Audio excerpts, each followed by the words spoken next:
Hello and welcome back to my channel. I wanted to start this video today by talking about the bigotry that happens in downtown Greenville. This is where thank you so much. This is where we get people who are trying to tell us what to believe, dolls. This is where we get people who don't want us to have free will. This is when we get people who don't support the divas. What? Are you slandering Christians that we don't want you to have free will? Why would you say we don't want you to have free will? Are we forcing something on you? Oh, absolutely, Diva. By offering this, by saying, would you like one? You can say yes or no. I'll take it. So let's get this. Now, if you want to get me on here, that's not forcing anything on you. It's an offer. It's an invitation. Would you like one or not? The answer is yes or no. And if you take it, it's not. All right, now, if I give it to you, you're going to say, I'm forcing your free will? No, absolutely not. Well, but you know what? Then you may have one. Look at this. Do you think you guys would be okay if I did the same thing as a drag queen diva? We don't care. Come out here. Do what you got to do. Okay. Can I apply for a license to do this as well? You don't need a license. You just come out here and get you a speaker and do it, right? Wait, I can do it right now? You live in America, yes. Let's do it. Do it. Anarchy for all! Save Palestine, divas! This is bigotry. Down boots! Yes! You don't need a permit to share the truth. You don't need a permit to come out here and be a pervert. That's you. That's up to you. Hey guys. And that's where we have the loaded language, divas. That's crazy. When you said Christians are trying to impose their will, we're not. We're just offering a track. Either you take it or you don't. You're out here saying this is where your language fails, sir. Sorry, that was, you misgendered me. I thought it was they them. I didn't misgender you. Right, we talk about freedom. We talk about freedom, dolls. Let's go. Let's go dance. Honestly, I love stuff like that because it always reminds me that we are cuntier than them. They are so sad. They're pressed about us existing. We just live our lives. They gotta present. We're here to dance. We're here to have a good time, and the girls are pressed. We're proud. We're loud. And we're gonna continue to Absolutely. do that just by our presence. I said those are not my pronouns. They said no, they're not. I live. I love you. See, and they think they aren't pressing shit on us. That's exactly what they're doing right there. The literature girls. Live your life. Speak for yourself through your actions, and there you go. That's the way that you're gonna present Jesus. Don't show up in a mic. Don't show up with the mic and big ass sign. Hello, babies. Welcome back to my channel. Yes, that's right. We're back, and we're looking as gorgeous as ever. So as you can see from the beginning of this video, I do live in a very conservative small city in South Carolina. And it's dire sometimes. And there's drama, there's Trump supporters, there is craziness going on in these streets. So on my Instagram, I asked some people to send in some questions. We're going to spill the tea on the drama, the scandal. Oh, when you over just the same. I don't even really care for the fame. It just follows me because I'm GLITTEROUS. If you can't tell, it is a spot that makes me cream. All this body makes me sing. So what's it like living in a small southern city as a drag queen? Girl, let me tell you, it can be difficult to say the least. One of the biggest challenges I face personally is being very careful where I go in drag. I go to my venues, I go to where the drag shows are. There's 1 or 2 bars downtown that I could probably go to and be safe, but I'm not really walking around downtown in full geesh. Now, I have once or twice before, and I have been called out, like catcall diva. And I was giving my no mustache fantasies, so they must have thought I was a beautiful, gorgeous woman. And then I was like, bye. I feel like that is such a classic drag queen experience, like getting to he, him, jump scare he, him somebody because you look so gorgeous. I'm a male. I'm a man. I'm a he. I don't get into that mentally ill stuff. The other thing that is difficult to deal with is venues. There are very few venues who are actually open to having drag shows, so our opportunities are fairly limited here in my little city. We have a couple of venues, and unfortunately, one of them I did call out on Instagram. If you know about that tea, you know about that tea, girl. I'm not going to get too much into it, but just that little thing is one example of it's very hard to continue to keep these spaces too, especially when there are business owners in the area who are Trump supporters who don't really support trans rights, even if they do support the gays.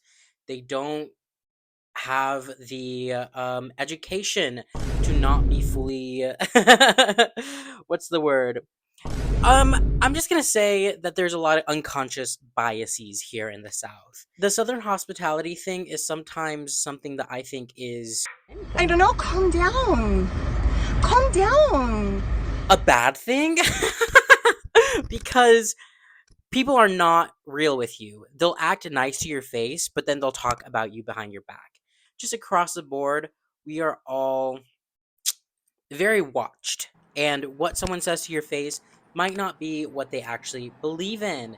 And it is very difficult to navigate that kind of environment where people are not being real with you, people are not being upfront, especially as drag performers, as queer people.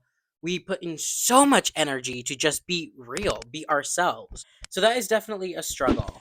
The third thing that is probably a big struggle for a lot of queer people, thankfully I am in a committed relationship, so I don't have to deal with this. But the dating pool is very small. It isn't always the easiest to navigate when it's difficult to have space from others, if that makes sense.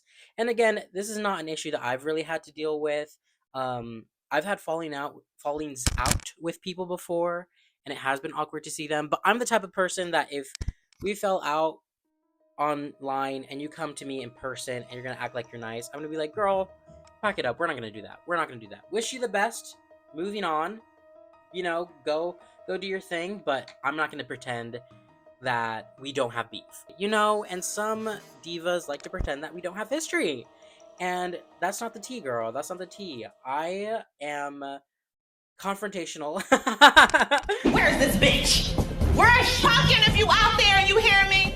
Girl, I'm waiting on. I'm just gonna speak my truth, and no one's gonna guilt me for speaking my reality, my truth, because I've already experienced kind of the worst of the worst, being outed and like being isolated from my family because of being gay.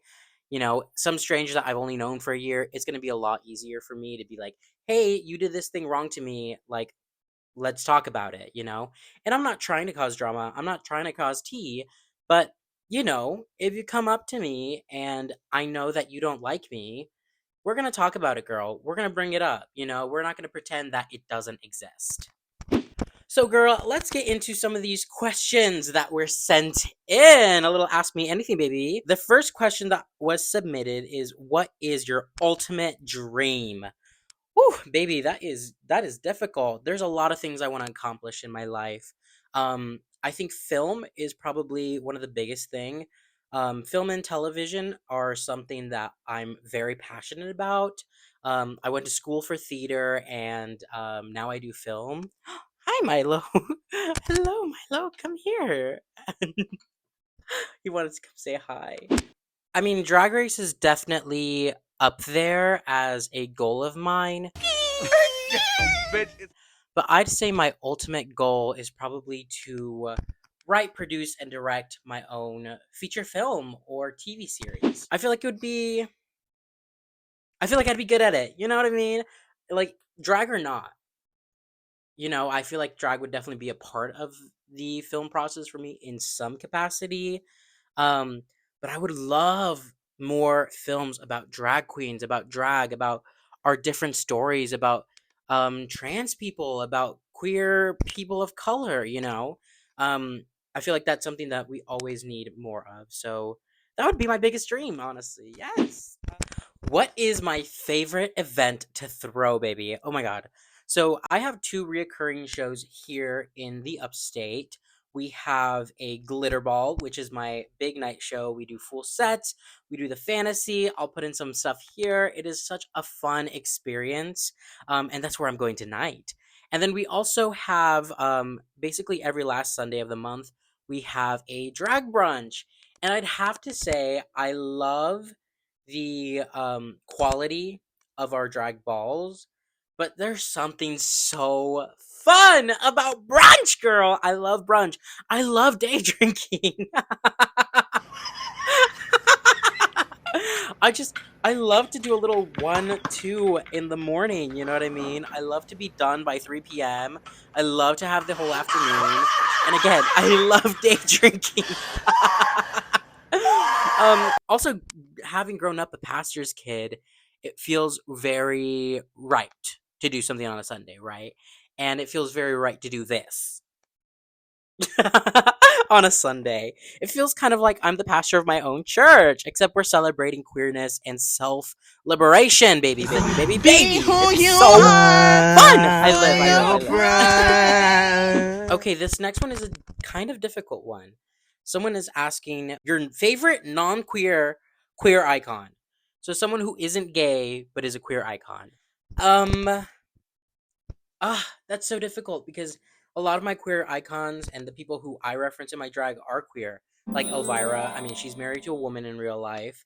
Um, Divine, famously bisexual. Um, I might have to go with Art the Clown. I actually have a little Art the Clown right here. Wait, isn't he so cute?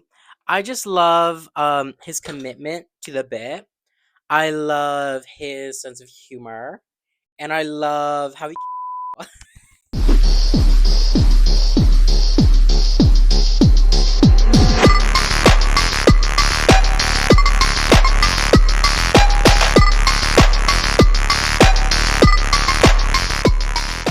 he's just so cute. He's just like this is a queer icon.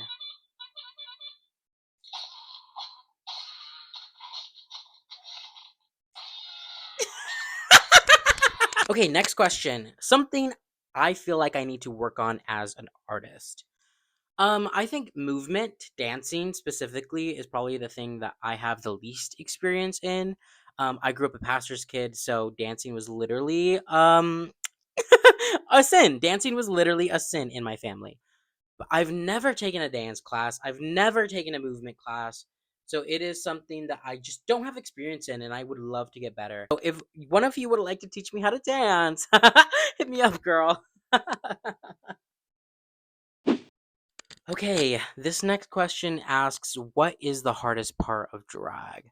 Girl, honestly, it's gonna have to be the time management. It can be difficult to find time to do stuff like this, to make TikToks, to make content, to make YouTube videos, to just like find time to do drag outside of a show environment so you can practice. Um, and even with that, sometimes it's hard to schedule shows because I have two part-time jobs and I do drag pretty much full time as well. So it's like there's just a lot going on, girl. And so some of the stuff gets pushed to the side. Like we have this TV pilot that we've been working on forever, me and my partner, and it just hasn't come to fruition yet because it takes time and I need time to sit down and handle that. And drag artists just handle so much already, like we're our own wig designers, costume designers, like yeah, everything, baby, even down to the taxes, girl. Like it's a whole thing. Ugh, which reminds me, I have to file my taxes. I don't want to do it. It's fine. It's fine. Time management, girl. Time management is difficult when you have a busy, busy, busy, busy life and you're trying to keep alive and pay your bills. Yes, girl. Oh my god. Okay, what is your favorite makeup product? I think it's probably gonna have to be this one size setting spray right now. It's the glitter one that they just released. Let me see if I can show you. I'm gonna turn down this light. Oh yeah, you see that glitter? Let me turn it off. Oh, oh, the fantasy, the fantasy. Oh, maybe I should use this lighting. This lighting is kind. This lighting serves, baby mama. I think I'm gonna keep this lighting. This is gorge. Yes. The brighter it is, the less you can see the glitter, but you can see it if I move around. So yeah, it's gonna be that. It's gonna be my favorite makeup product. Because my name is Glitterous. I can't not be glittery, girl. I just can't do it. I have to be glittery. I have to be glittery to the gods. Okay, so I think that's gonna finish out my video for today. I had to refilm some of those questions because my other mic died, girl. And I had some footage with no audio. I need to get on top of this stuff and charging this better because I can't have that happen to me again, girl. I can't be spending all this time filming when I'm already struggling with time management. I can't do it. I can't do it. Everything's fine. But I do have to run to the gig. I have to get my shit together, and I need to go. But yes, I need to go. I need to go get my stuff together. I need to get my wigs ready. And if you like this kind of video, girl, subscribe. If you're here now, girl, subscribe. Subscribe. Like, it's not that hard, girl. Just click the button. It's free. Subscribing is free boots. It really is. Like this video. If you want me to do more videos like this, leave a comment. Let me know. If you have questions that I didn't answer today, ask me more. I will answer them. So yeah, I love you guys. Unpleasant dreams. Mwah. Glitterous. Spell it Glitterous. That's glitterous to you, baby. That's my big and large glitter to you, baby. That's Mother God to you, baby. Y'all ready for this ball? Get it.